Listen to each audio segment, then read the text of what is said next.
সূর্যের গরম, সূর্যের গরমে জমিনটা পুড়িয়া তামা হয়ে যাবে। ওদিকে নারী পুরুষ সব উলঙ্গ, অন্যদিকে জাহান্নামের আওয়াজ। চিৎকার দিয়া জাহান্নাম বলবে, ও আল্লাহ, বেনামাজি গুলো কই, বেপরদাওয়ালারা কই, গুনাহগারেরা কই, আমার পেটে দাও, আমার পেটে ক্ষুধা। আমার নবী বলেন, আয়েশা, সূর্যের গরমে জাহান্নামের আওয়াজে হাসরের ময়দানটা থরথর করে কেঁপে উঠবে। নবীরা পর্যন্ত কান্নায় বিভোর। আদম নবী কাঁদবেন আর বলবেন, আল্লাহ, আমার উপায় কি হবে, আজ আমার উপায় কি হবে। মুসা নবী কাঁদবেন, ঈসা নবী কাঁদবেন, নূহ নবী কাঁদবেন, ইব্রাহিম নবী কান্না করবেন। উম্মতেরা পাগলের মতো দৌড়াবে। সূর্যের গরম সহ্য করা যায় না। ও কামরাঙ্গীর চরের মুসলমান বাবারা, বৃদ্ধ বাবাজিরা, যুবকরা, ছাত্র ভাইরা, পর্দার আড়ালের মা বোনেরা, গরম সহ্য করতে পারি না রে বাবা। দুনিয়ার গরম যে এত কঠিন, এর থেকে হাজার হাজার হাজার গুণ তেজ হবে জাহান্নামের আগুনের গরম। দুনিয়ার গরম সহ্য করতে যদি না পারি, জাহান্নামের আগুন কেমন করে সহ্য করবা? দুনিয়াতে মশার কামড় সহ্য করতে পারো না রে যুবক। গুনাহ নিয়া, নামাজ বাদ দিয়া, দাড়ি কামাইয়া, বেপরদার গুনাহ নিয়া যদি কবরে যাও, ওই কবরে দুই পার্শ্বের মাটির চাপ কেমন করে সহ্য করবা? এসির বাতাসেও তোমার আমার ঘাম কমে না। হাসরের ময়দান তো আরো কঠিন। রহমতের নবী কান্না করে বলেন, আয়েশা, কিয়ামতের ময়দানে উম্মতেরা পাগল হয়ে দৌড়াবে। উলঙ্গ নবীদের কাছে যাবে সুপারিশের জন্য। আদম নবী বলবে, আমি সুপারিশ করতে পারবো না। ঈসা নবী বলবে, আমি পারবো না।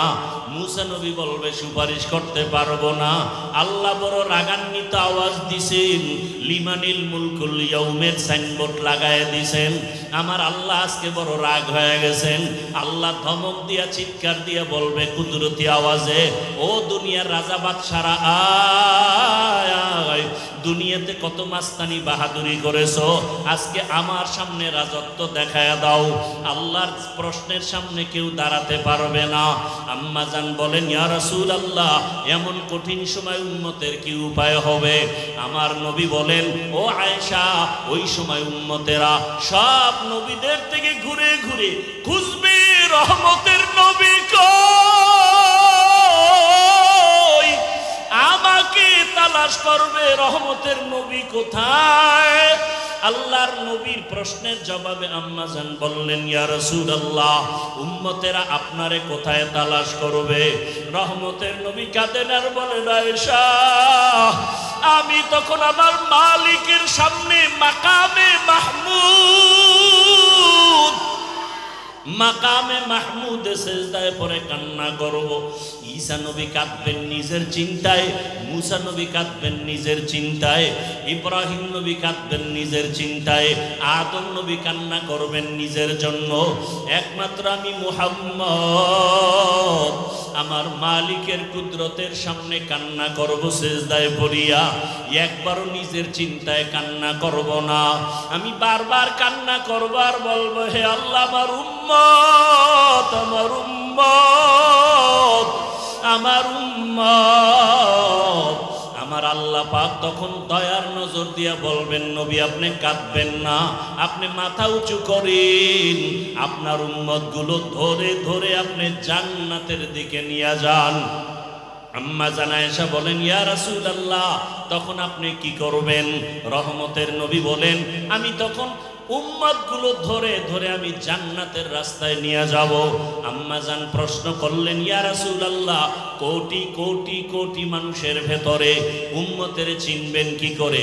মুসা নবীর উম্মত, ঈসা নবীর উম্মত, ইব্রাহিম নবীর উম্মত, আপনার উম্মত চিনবেন কিভাবে? রহমতের নবী বলেন, ও আয়েশা, দুনিয়াতে আমার যে উম্মতেরা 5 বেলার ওযু বানায়া 5 ওয়াক্ত নামাজ আদায় করবে, হাসরের ময়দানে ওযুর জায়গাগুলো নূরের আলোতে ঝলমল করতে থাকবে। আমি নবী দেখে দেখে ধইরা জান্নাতের পথে নিয়ে যাব। নিয়া সব উম্মতগুলো হাউজে কাউসারের সামনে লাইনে দাঁড় করাইয়া দিয়া আমি নবী নিজের হাতে কাউসারের শরবত পান করাবো। আয় আমার উম্মতের আয়, দুনিয়াতে আমার মহাব্বতে নামাজ ছাড়ো নাই, দুনিয়াতে কত মানুষ গালি দিছে দাড়ি কাটো নাই, কত মানুষ টুপিওয়ালা বলে গালি দিছে টুপি ছাড়ো নাই, কোরআনের বিরোধিতা করছে কোরআন ছাড়ো নাই, উলামায়ে কেরামের বিরোধিতা করছে মহব্বত কমাও নাই। আয় আজকে আমি মুহাম্মদ তোদেরকে কাউসারের পানি পান করাবো। আম্মা জানকে নবী বলেন এক একটা পেয়ালা ভরিয়া ভরিয়া আমি কাউসারের শরবত দেব, আমার উম্মত এক একজনে পান করবে আর পিপাসা থাকবে না। দিতে দিতে এক পর্যায়ে হঠাৎ করে দেখবো পর্দা পড়ে যাবে, পর্দার উপরে আর উম্মত আছে, আমি বলবো ফেরেশতারা হাউজে কাউসারের পানি পান করানোর লাইনের উম্মত কি আর নাই বলে আছে, কেন পর্দা ফালাইলা? ফেরেশতারা বলবে ইয়া রাসূলুল্লাহ, এরা আপনার আসল উম্মত না, সুন্নতের আমল করে নাই, নামাজ পড়ে নাই, রোজা রাখে নাই, পর্দা করে নাই, এরা এমন উম্মত, এরা কপাল পরা উম্মত, নিজেও নামাজ পড়ে নাই, অন্যে নামাজ পড়ে পছন্দ করে নাই, নিজেও দাড়ি রাখে না, অন্যে দাড়ি রাখে তাও পছন্দ করে না, নিজে হালাল ভাবে চলে না, অন্যে হালাল খায় তাও পছন্দ করে না, নিজে পর্দা করে না, অন্যেরা পর্দা করে তাও পছন্দ করে না। রহমতের নবী বলেন আয়েশা, তখন আমি রাগান্বিত হয়ে বলবো সোহকান সোহকা লিমান গাইয়ারা মিন বাদি, দূর হইয়া যারে উম্মত, আমি তোদেরকে উম্মত বলে স্বীকার করতে চাই না।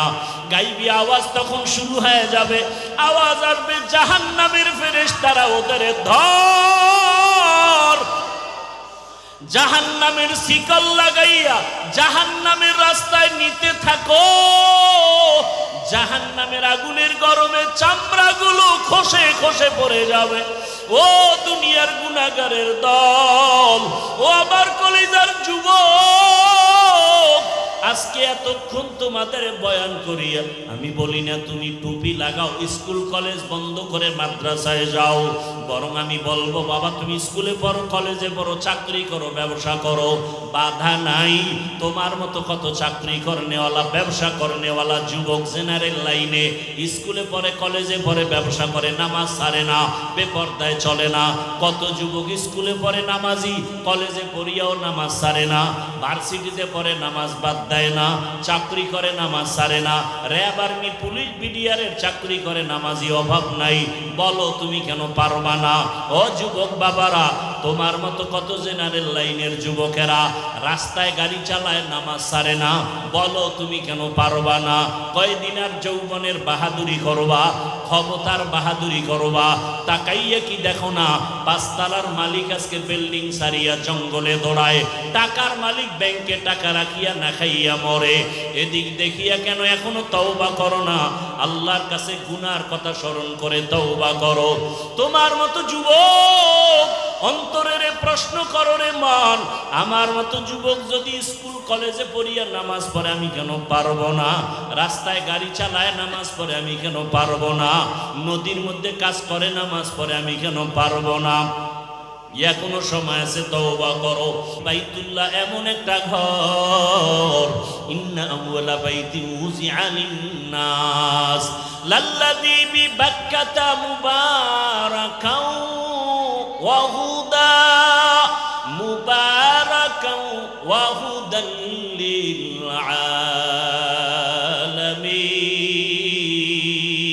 আলামিন। বাইতুল্লাহ এমন একটা ঘর, যেই ঘরের দিকে একটা নজর দিয়া আল্লাহর কাছে যা চাইবে প্রথম নজরে আল্লাহ সব কবুল করে ফেলবেন। বাইতুল্লাহ এমন একটা ঘর, যেই বাইতুল্লাহর সীমানায় ঢুকিয়া একবার যদি বলে আল্লাহ, 1,00,000 বার আল্লাহ বলার সওয়াব পেয়ে যাবেন।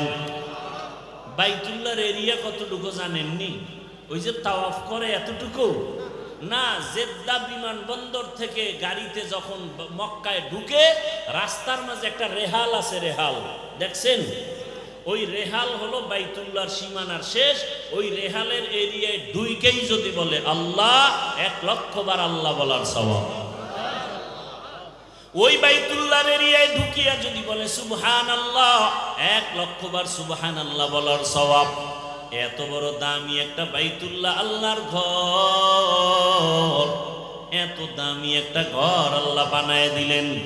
এরে নবীর আশিক, আল্লাহ পাক ওই ঘরের দিকে অল টাইম রহমতের নজর রাখেন।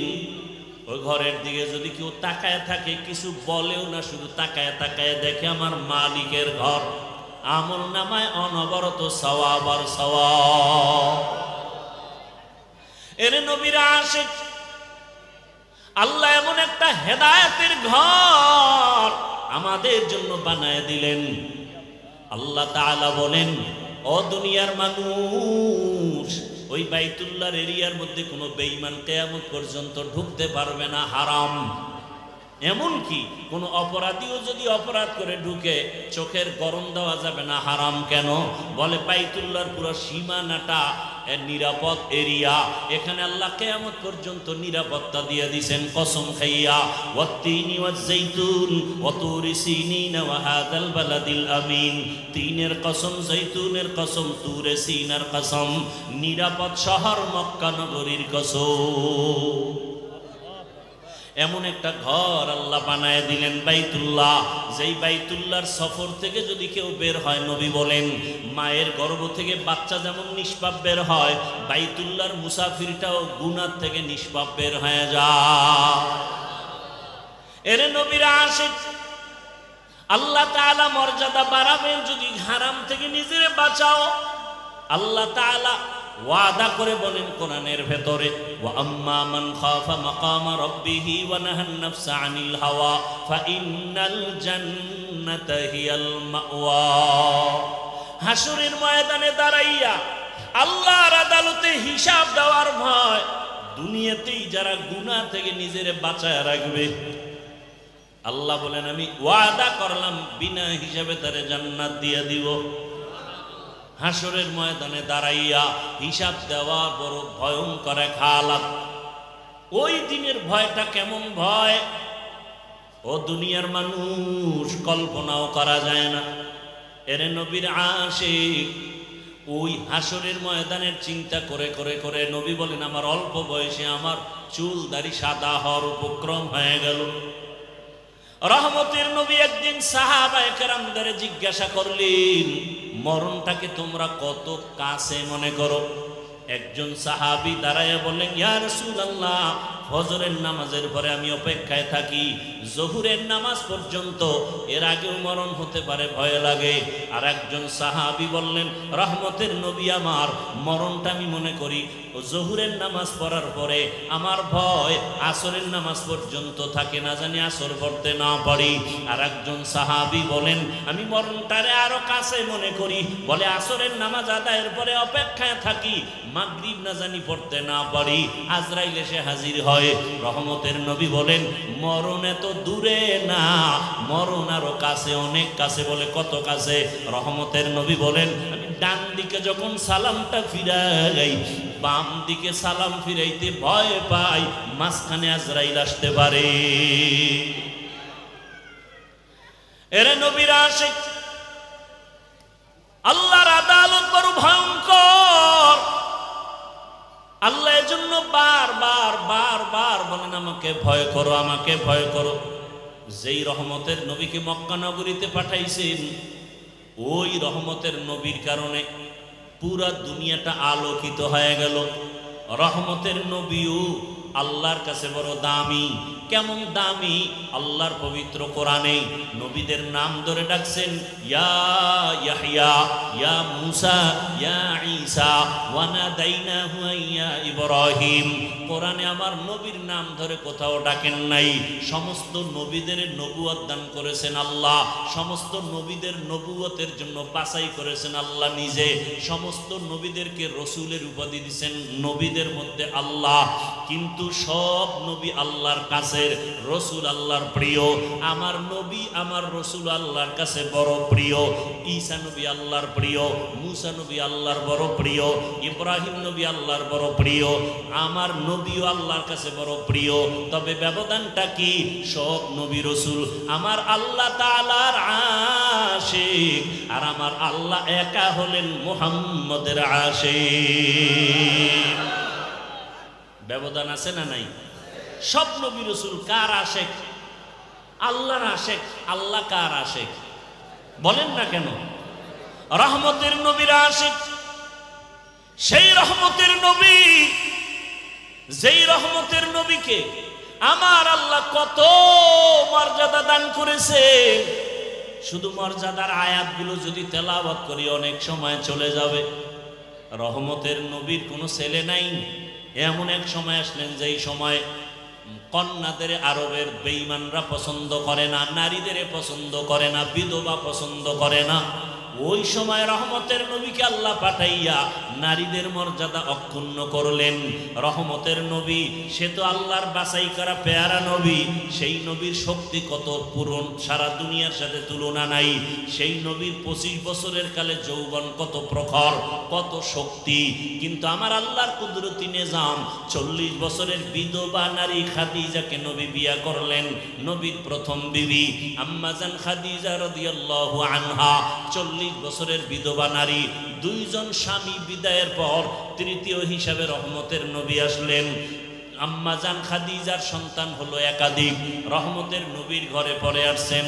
রহমতের নবীর কোনো ছেলে নাই, 4 কন্যা আল্লাহ দান করেছেন। ওই 4টা কন্যা খাদিজা রাদিয়াল্লাহু আনহা থেকে আসছে। এর নবীর উম্মত আল্লাহ পাক রব্বুল আলামিন দুনিয়ার জমিনে দেখায় দিলেন।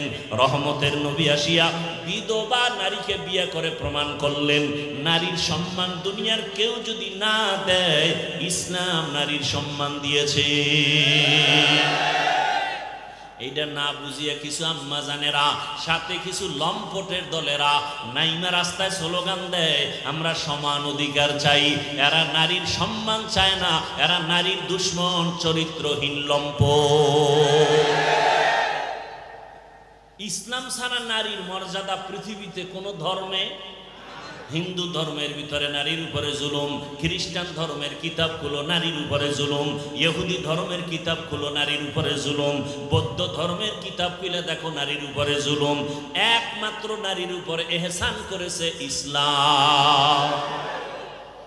এত বড় দামি নবী জীবনের ভরা যৌবনে বিয়া করলেন বিধবা নারী, তাও বয়সের কোনো সীমানা নাই।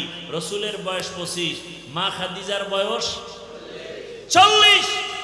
এবং আম্মা জান খাদিজা যতদিন দুনিয়াতে হায়াতে বেঁচে ছিলেন, রহমতের নবী কোনদিন দ্বিতীয় বিবাহ করেন নাই। বরং নবীর 11 জন বিবির মধ্যে কুমারী বিবি হলেন আম্মা জান আয়েশা রাদিয়াল্লাহু আনহা। রহমতের নবী 6 বছর বয়সে আম্মা জান আয়েশার সাথে বিয়া হয়ে গেল। আম্মা জান আয়েশাকে 9 বছর বয়সে নবীর ঘরে নিয়ে আসলেন।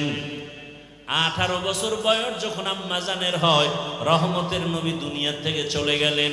হিসাবটা মনে থাকলে বলেন, আম্মা জান আয়েশা নবীর ঘর করলেন কতদিন? কয় বছর? 6 বছরে বিয়া, 9 বছরে ঘরে আসলেন, 18 বছরে নবী চলে গেলেন। ঘর করলেন কতদিন? 6 বছর, 9 বছর। আর আমগো সোনার বাংলায় তো 18 বছরের বোনদের বিয়েই হয় না, বয়স হয় নাই। আকাম করার বয়স হয়ে গেছে, বিয়ার বয়স হয় নাই। এখনো ইমাম সাহেব বলবে, ইমাম সাহেবের চাকরি নরবরে। কথা বলেন না কেন? বলবে বাল্য বিবাহ বন্ধ, ইসলাম কয় হালাল, আর দুনিয়ার নাস্তিক বেঈমান রাখায় হারাম। ইমাম সাহেব যদি জুমার খতিব বয়ান করে, চাকরি নরবরে। বলবে হুজুর 1 মাসের জন্য বাড়িতে ঘুরাইয়েন। আছে না নাই? সমস্যাটা কেন? কয় শিয়ালের হাতে মুরগি আমানত রাখলে যা হয়, সুদখোর বেনামাজির হাতে মাদ্রাসা মসজিদের চাবি দিলে তাই হয়। সুদখোর বেনামাজির হাতে ধর্মের চাবি দিয়েছে জিবরাইল ফেরেশতা, কারা দিছে? মজা লাগায় কও। ভোটের আগের রাত্রে যারা টাকা খায় এরা বাথরুমে গিয়া 10 গ্রাম পায়খানা খাইও, কুলি করলে আর গন্ধ থাকবে না। কিন্তু যারা ভোটের আগের রাত্রে টাকা খাবে জাহান্নামের আগুন ছাড়া এদের শরীর পবিত্র হবে না। আল্লাহ হেদায়েত দান করুন। তবে আমাদের হুজুরেরা নতুন করে বলতেছে না খাও, যেহেতু খাবাই আর কম খাইয়া লাভ কি? সবগুলির থেকে চাইয়া চাইয়া খাবা, খাইয়া বলবা যে টাকা আমগো থেকে চুরি কইরা চান্দাবাজি করে নিছো আমগো দে, খাইয়া লইয়া ভোটটা দিবা ইসলামের পক্ষে। টাকা খাইতে কম খাইও না, যেহেতু খাবাই আর কম খাইয়া লাভ কি? খাইয়া এরপরে ওরা সালাম দিয়া ভোটটা দিবা ইসলামের পক্ষে। কি আল্লাহ বুঝার তৌফিক দান করে, আল্লাহ হেদায়েত দান করে। जिंदगी में बंदगी तू कर नहीं, जिंदगी में बंदगी तू कर नहीं, जिंदगी में बंदगी शर्मिंदा है, जिंदगी में बंदगी शर्मिंदा है। दुनिया में हो दुनिया का तलबगार न हो, बाजार से गुजर हो खरीदार न हो, ये दुनिया एक मिसल कागज फूल है, ये दुनिया एक मिसल कागज फूल है, जिंदगी में बंदगी तू कर नहीं, जिंदगी में बंदगी तू कर नहीं, जिंदगी में बंदगी शर्मिंदा है, जिंदगी में बंदगी शर्मिंदा है, जिंदगी में बंदगी कुन बंदगी, बंदगी में जिंदगी शर्मिंदगी। আল্লাহর আদালত কেমন ভয়! রহমতের নবী বলেন হাসরের ময়দানের ভয় বড় কঠিন। আম্মা জান আয়েশা রাদিয়াল্লাহু আনহা বলেন আমি রহমতের নবীর ঘর করলাম 9 বছর। রহমতের নবীকে মাঝে মাঝে তাকায় দেখতাম, আমার হুজরায় বসে নবী গুন গুন করে কান্না করতেন। আমি ভয় পেয়ে যাইতাম, না জানি আমার কোনো বেয়াদবির কারণে রহমতের নবী কষ্ট পেয়ে কাঁদে। আমি আসতে গিয়া আদবের সাথে জিজ্ঞাসা করতাম, রহমতের নবী আমার হুজরায় বসিয়া গুন গুন করে আপনি কাঁদেন কেন? কি বেয়াদবি করে ফেলেছি? মায়ার নবী বলেন, ও আয়েশা কোনো বেয়াদবি করো নাই তো কাঁদেন কেন? রহমতের নবী বলেন, 2টা কারণে আমার বেশি বেশি কান্না আসে। এক, আমার মনে যখন খাদিজার কথা মনে পড়ে আমি চোখের পানি ধরে রাখতে পারি না। খাদিজার কথা মনে পড়লে চোখে পানি আসে, কারণ খাদিজা আমার দুঃখের সময়ের স্ত্রী আর তুমি আয়েশা আমার সুখের সময়ের স্ত্রী। কেমন দুঃখ আমার! দুনিয়াতে এসে আমি বাবার চেহারাটা দেখতে পারি নাই। 6 বছর আমি মা হারা বড় অসহায় হয়ে গেছি। ওই সময় আমার আরবে কেউ আমার ভালো জানতো না, এমন এক অবস্থা আমার জীবন চলে গেল। আমার আরবের বন্ধু বান্ধব আপনজনেরা কালেমার দাওয়াতের কারণে আমাকে বিভিন্ন ভাবে টর্চার করত মানসিকভাবে। এক পর্যায়ে 1 দিন আর 2 দিন না 3টা বছর শিয়াবে আবু তালিবের মধ্যে গৃহবন্দী করে রেখেছে, পানি দেয় না, খানা দেয় না। আমি মুহাম্মদ গাছের পাতা ছিঁড়ে ছিঁড়ে চাবাইয়া খাইয়া পেটের ক্ষুধা নিবারণ করেছি। ওই সময় আমার পাশে কেউ নাই, খাদিজা আমার সহযোগিতার পাশে দাঁড়াইছিল। খাদিজা আরবের ভেতরে এত ধনী, কিন্তু সব সম্পদ আমাকে হাদিয়া দিয়ে দিছে। আর আমার পাশে আসিয়া খাদিজা গাছের পাতা চাবায় খেয়ে আমার পক্ষে সাপোর্ট করেছে। ওই খাদিজার কথা মনে পড়লে চোখের পানি ধরে রাখতে পারি না। ও পর্দার আড়ালের মা বোনেরা, কয়দিন আর যৌবনের বাহাদুরি করবেন আর সৌন্দর্যের প্রদর্শনী করে গুনাহ করবেন? জীবনে তো গুনাহ কম করেন নাই, বেপর্দার আড্ডা তো কম দেন নাই। মনে চাইছে সারা রাত্র মোবাইলে গুনাহ করবেন, কম করেন নাই। মনে চাইছে পার্কে পার্কে দৌড়াবেন, কম দৌড়ান নাই। এখনো কি তওবা করবেন না? আপনার মতো কত মা কত বোন এখনো আছে, স্বামীর মাল নষ্ট করে না, মোবাইলে সময় কাটায় না, নামাজও বাদ দেয় না, সন্তানটাকে আদর্শ ডাক্তার বানাবার মেহনত করে। আপনি কেন পারবেন না? আপনাদের এত মর্যাদা, আপনারা তো আলেমের মায়ের মতো দামি মা, হাফেজে কোরআনের মায়ের মতো দামি মা, নবীদের মায়ের মতো মা, সাহাবায়ে কেরামদের মায়ের মতোই তো আপনারা মা। এরে আম্মা জান, এখনো কি তওবা করা যাবে না? জীবনে আর বেপরদায় চলবেন না, আর নামাজ ছাড়বেন না। কয়দিন আর দুনিয়াতে বাঁচবেন? কয়েকদিন আগে দেখলাম এই যে বিদেশ থেকে আসছে টাকা পয়সা নিয়া, রাস্তায় গাড়ি পড়িয়া স্ত্রী মরিয়া গেল, সন্তান চলে গেল। ওই বিদেশি টাকাওয়ালা চোখের পানি ছেড়ে কান্না করে আর বাঁচাইতে পারলো না। ও যুবক বাবারা, জীবনের শখ মিটাইয়া গুনাহ তো কম করো নাই, মোবাইলের গুনাহ তো কম করলা না। এখনো যদি মরণের ভয় থাকে, গাড়ি অ্যাক্সিডেন্ট হয়ে কত যুবকের লাশ, পানির মধ্যে কত লাশ, ঘুমের বিছানায় কত মরণের লাশ। অন্তরে যদি ভয় থাকে, আল্লাহর কোরআন সত্য, স্কুলে পড়ো, নামাজ ছাড়িও না, মা বাবার দোয়া, শিক্ষকের দোয়া, উলামায়ে কেরামের পরামর্শ নিয়া নবীর আদর্শ মতো নামাজ পড়ো, ব্যবসা করো, চাকরি করো, হালাল ভাবে মানুষের সাথে ভালো ব্যবহার করো, আল্লাহর কাছে অন্তর ঘুরায় তওবা করো, আর নামাজ ছাড়বা না, বেপরদায় চলবা না, মা বাবার সাথে বেয়াদবি করবা না। উলামায়ে কেরামের পরামর্শ নিয়া নবীর আদর্শ মেনে চলবা। তওবা করার মতো যদি অন্তর তৈরি হয়, মুনাফিকি যদি না থাকে, খাঁটি তওবার নিয়তে দুটো হাত আমার আল্লাহকে দেখাইয়া দাও।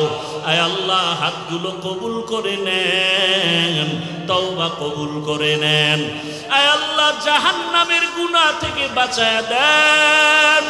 আয় আল্লাহ, আর গুনাহ করব না, গুনাহ নিয়ে কবরে যাব না রে আল্লাহ। আয় আল্লাহ, মা বাবার দোয়া নিয়া, শিক্ষকের দোয়া নিয়া, উলামায়ে কেরামের পরামর্শ নিয়া নবীর আদর্শ মতে চলার তৌফিক দান করেন, আমিন। আলহামদুলিল্লাহি রাব্বিল আলামিন। والصلاة والسلام على سيد الأنبياء والمرسلين وعلى آله وأصحابه أجمعين يا أرحم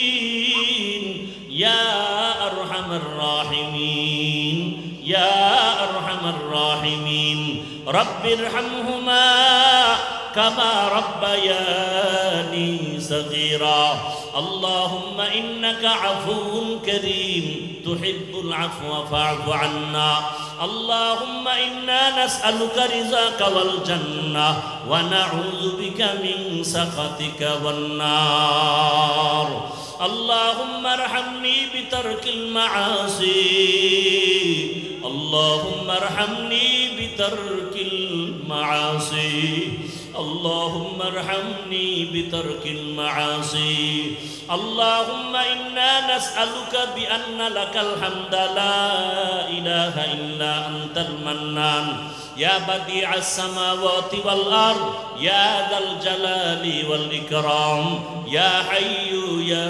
قيوم اللهم إنا نسألك علما نافعا ورزقا واسعا وشفاء من كل داء اللهم إنا نعوذ بك من البرص والجنون والجذام وسيء الأسقام ও দয়ার মালিক গুনাহের বোঝা নিয়ে আপনার দরওয়াজায় হাজির হয়েছে দুনিয়ার বাড়িওয়ালাদের দরজাগুলো বন্ধ আপনার রহমতের দরজা তো বন্ধ নাই রে আল্লাহ হিসাব মিলায় দেখলাম আপনার রহমতের দরওয়াজা ছাড়া আর কোনো দরওয়াজা নাই রে আল্লাহ যেদিকেই দৌড়াই শুধু জাহান্নামের আগুন একটা রহমতের দরজা মালিক আপনার আমরা গুনার কথা স্মরণ করিয়া লজ্জা পাইয়া আপনার দরওয়াজায় হাজির হয়েছি ও আল্লাহ জীবনে শয়তানের ধোঁকায় পড়ে গুনাহ করেছি গুনার কারণে আমার হাত না পাক আমার জিহ্বা না পাক আমার অন্তর না পাক আমার চোখ না পাক আমার গুনার খবর আমার মা জানে না ভাই বোন কেউ জানে না রে আল্লাহ ও আল্লাহ সম্মানের চেয়ারে বসাইছেন গুনাহের কারণে ফালাইয়া দিয়েন না রে আল্লাহ আয় আল্লাহ কুদরতের নজর দিয়ে তাকায় দেখেন এই ময়দানে কত আলেম ওলামারা হাজির সাদা দাড়িওয়ালা মুরব্বীরা হাজির কত ব্যবসায়ী কত চাকরিজীবী ব্যবসায়ী ছাত্র যুবক বাবারা পর্দার আড়ালের মা বোনেরা হাত তুলেছেন আয় আল্লাহ সবার জীবনের সব গুনাহগুলো মাফ করে দেন আল্লাহ আয় আল্লাহ মাহফিল কবুল করে নেন আয়োজনকারী দান সদকাকারীদের কবুল করে নেন এলাকায় শান্তি দান করেন মা বোনদের পর্দাওয়ালা আবেদা বানায় দেন সন্তানগুলো নেককার বানায় দেন লেখাপড়া যারা করে পরীক্ষার্থী কামিয়ে বিধান করেন আয় আল্লাহ প্রত্যেকের সন্তান নেককার বানায় দেন সন্তানের কারণে মা বাবার সম্মান বাড়ায় দেন আয় আল্লাহ আদর্শ সন্তানের মা বাবা বানায় দেন আয় আল্লাহ আমার কলিজার যুবকদের দিনের খাদেম বানায় দেন নামাজি বানায় দেন মোবাইলের গুনাহ থেকে হেফাজত করেন আল্লাহ সারা দুনিয়াবাসীকে মাফ করে দেন আল্লাহ সারা দুনিয়ার মুসলমানের চোখে পানি ফিলিস্তিনের জমিনে কান্নার আওয়াজ জুলুম সহ্য করা যায় না রে আল্লাহ মায়ের সামনে সন্তান না খাইয়া রাস্তায় পড়ে থাকে আবার এর উপরে গুলিবিদ্ধ করা হয় ও আল্লাহ আপনার কি একটু মায়া হবে না গুনাহের কারণে বুঝি আপনি রাগ করে ফেলেছেন আমরা তওবার নিয়ত করেছি আর গুনাহ করব না রে আল্লাহ আর গুনাহ করব না রে মালিক আর মা বাবার সাথে বেয়াদবি করব না আর মুরব্বী শিক্ষকদের সাথে বেয়াদবি করব না উলামায়ে কেরামের পরামর্শ নিয়ে চলবো নবীজির আদর্শ মেনে চলবো ও আল্লাহ আমাদের দয়া করে মাফ করে দেন আয় আল্লাহ আমার দেশের ভাই বোন যারা প্রবাসে জীবন কাটায় তাদের হেফাজত করেন আয় আল্লাহ মুসিবত থেকে হেফাজত করেন কামাই রুজিতে বরকত বাড়াইয়া দেন বাংলাদেশ শান্তির দেশ বানায় দেন আল্লাহ দেশ ও জাতিকে জুলুম থেকে হেফাজত করেন আল্লাহ কত আর এই চোখে জুলুম দেখব